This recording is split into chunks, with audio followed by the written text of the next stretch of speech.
Mission Abhyuday दैनिक प्रार्थना सभा poster पर आधारित इस वीडियो में आज का शब्द, सुविचार, पहेली, इतिहास, आज का विशेष, प्रश्नोत्तरी एवं बाल गीत जैसे रोचक और ज्ञानवर्धक कार्यक्रमों का समावेश होता है, जिसे प्रतिदिन उत्तर प्रदेश के बेसिक शिक्षा विभाग में कार्यरत 100 प्रेरित शिक्षकों द्वारा तैयार किया जाता है। इसे सुने, सराहें, शेयर करें और अपने बच्चों को सुनाएं। धन्यवाद। नमस्कार, मैं मनीषा गर्ग मेरठ से आज के सुविचार के साथ। जो चाहा वो मिल जाना सफलता है, जो मिल जाए उसे चाहना खुशी है। Success is getting what you want, happiness is wanting what you get. इसीलिए यह आप पर निर्भर करता है कि आप खुद को खुश रखते हैं या नहीं। धन्यवाद। नमस्कार, मैं नीलू चौरसिया कौशाम्बी से आज मिशन अभ्युदय की प्रार्थना सभा में आज का शब्द लेके प्रस्तुत हूँ। आज का शब्द है COSTUME, कॉस्ट्यूम। कॉस्ट्यूम को हम आउटफिट या आउटलेट भी कहते हैं। इसको हिंदी में पोशाक या पहनावा कहते हैं। पोशाक या पहनावा बच्चों वो है जो किसी देश में पहने जाने वाला परिधान है या किसी सांस्कृतिक कार्यक्रम में पहने जाने वाला परिधान। बच्चों, आप 15 अगस्त या 26 जनवरी के कार्यक्रम प्रस्तुत करने के लिए जो कपड़े पहनते हैं उसे भी कॉस्ट्यूम कहते हैं। Thank you. सुप्रभात बच्चों, प्रस्तुत है आज का इतिहास। सन 1947 में आज ही के दिन संविधान सभा ने तिरंगे को देश के राष्ट्रीय ध्वज के तौर पर अंगीकार किया था। इसमें 3 समान चौड़ाई की 36 पट्टियां होती हैं, जिसमें सबसे ऊपर केसरिया, बीच में श्वेत और नीचे गहरे हरे रंग की पट्टी होती है। ध्वज की लंबाई व चौड़ाई का अनुपात 3:2 होता है। सफ़ेद पट्टी के मध्य में गहरे नीले रंग का एक चक्र है, जिसमें 24 तीलियां होती हैं। इस चक्र का व्यास लगभग सफ़ेद पट्टी के चौड़ाई के बराबर होता है। इस चक्र को सारनाथ में स्थित अशोक स्तंभ से लिया गया है। 1981 में आज ही भारतीय अंतरिक्ष अनुसंधान संस्थान इसरो द्वारा लॉन्च किए गए देश के पहले संचार उपग्रह एप्पल ने अपना काम शुरू किया था। आज के लिए इतना ही। धन्यवाद। गुड मॉर्निंग बच्चों, आज मैं आपके लिए एक नई पहेली लाई हूँ। देखते हैं आज की पहेली क्या है। धागे से धागा जोड़े, धागे से धागा जोड़े, जो इसमें जाए वो फंस जाए, जो इसमें जाए वो फंस जाए। बिना पानी के घर बनाए, बिना पानी के घर बनाए, वो कारीगर कैसा? ऐसे कारीगर का नाम बताइए जो धागे से धागा जोड़कर अपना घर बनाता है और कोई भी जाए इसमें तो फंस जाता है। बताओ बच्चों, कौन है वो? जी हाँ, इसका उत्तर है मकड़ी। मकड़ी का जाला जो बनाती है मकड़ी, उसमें जो भी जाता है फंस जाता है, और ये जाला यानी कि घर बिना पानी के बना होता है। धन्यवाद। सभी का नमस्कार। बारी आज की विशेष की और इसमें जानेंगे संविधान सभा के बारे में। संविधान सभा का चुनाव भारतीय संविधान की रचना के लिए किया गया था। इस सभा ने देश आजाद होने के बाद अपना कार्य 9 दिसंबर 1947 से आरंभ किया। जवाहरलाल नेहरू जी, डॉक्टर राजेंद्र प्रसाद जी, सरदार वल्लभ भाई पटेल जी, श्यामा प्रसाद मुखर्जी जी, मौलाना अबुल कलाम आजाद जी आदि इस सभा के प्रमुख सदस्य थे। डॉक्टर राजेंद्र प्रसाद जी को सभापति तथा भीमराव अंबेडकर जी को प्रारूप समिति का अध्यक्ष चुना गया था। इस सभा ने 2 वर्ष 11 माह 18 दिन में कुल 166 बैठक करके संविधान का निर्माण किया। और बच्चों जानते हैं ये विश्व का सबसे लंबा लिखित संविधान है। धन्यवाद।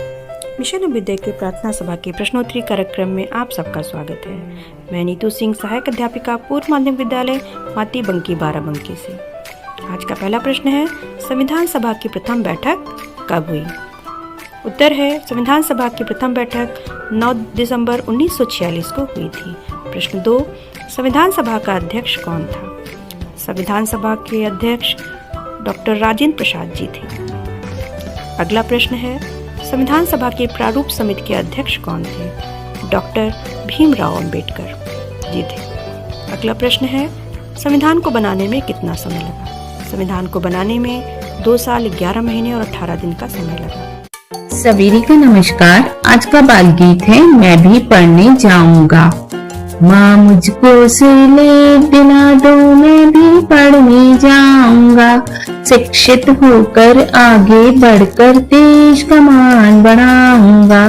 माँ मुझको सिलेट दिला दो, मैं भी पढ़ने जाऊंगा। शिक्षित होकर आगे बढ़कर देश का मान बढ़ाऊंगा। शिक्षा है हथियार बड़ा, यह सबको समझाऊंगा। शिक्षा का हक सबको है माँ, यह सबको बतलाऊंगा। नई दिशाएं नई मंजिलें घर घर को मिल जाएंगी।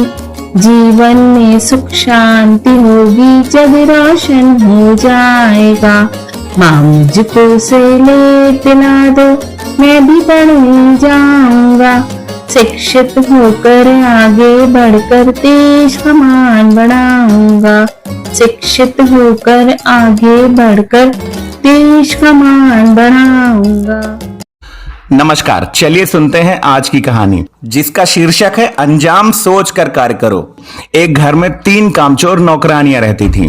उन्हें सुबह देर तक सोना पसंद था, लेकिन जैसे ही सवेरा होता पड़ोस में रहने वाला एक मुर्गा बांग देना शुरू कर देता। उसकी बांग की आवाज सुनकर उनकी मालकिन उठ जाती और गहरी नींद में सोती हुई नौकरानियों को भी जगा देती। एक दिन उन्होंने आपस में चर्चा की कि इस मुर्गे की वजह से ही उनकी नींद में खलल पड़ती है। उनकी समस्या का हल यही है कि उस मुर्गे को ही वो जान से मार दें। उन्होंने मुर्गे को मारने की एक योजना बनाई। एक दिन मौका पाकर उन्होंने मुर्गे को पकड़ा और एकांत में ले जाकर उसकी गर्दन ऐंठ कर उसे जान से मार दिया।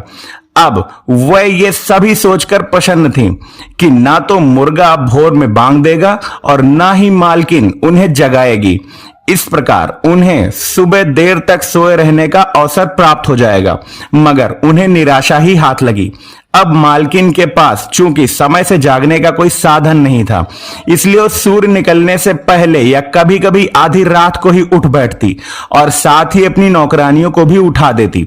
नौकरानियों ने अपनी समस्या के हल के लिए मुर्गे को जान से मारा था, मगर हाय रे भाग्य, इससे उनकी समस्या बजाय घटने के और बढ़ गई। इस कहानी से हमें शिक्षा मिलती है कि किसी भी कार्य को करने से पहले उसका अंजाम पहले सोच लेना चाहिए। बिना सोचे विचारे कोई कार्य नहीं करना चाहिए। धन्यवाद, आपका दिन शुभ हो। नमस्कार, मैं संजीव शर्मा आज फिर लेके हाजिर हूँ आपके लिए एक और गतिविधि। चलिए बच्चों, आज की गतिविधि के लिए चलते हैं। करना क्या है, आप अपनी कॉपी पे कोई 5 सवाल बनाइए। इन सवालों का उत्तर अंकों में होना चाहिए और अपने कम से कम 2 दोस्तों से ये सवाल कीजिए। सवाल उनके बारे में ही होने चाहिए। दोनों दोस्तों से जो उत्तर प्राप्त हों उन्हें अपनी कॉपी पे लिखिए और देखिए क्या अंतर है। जवाब लिख के अपने सर या मैम को दिखाइएगा।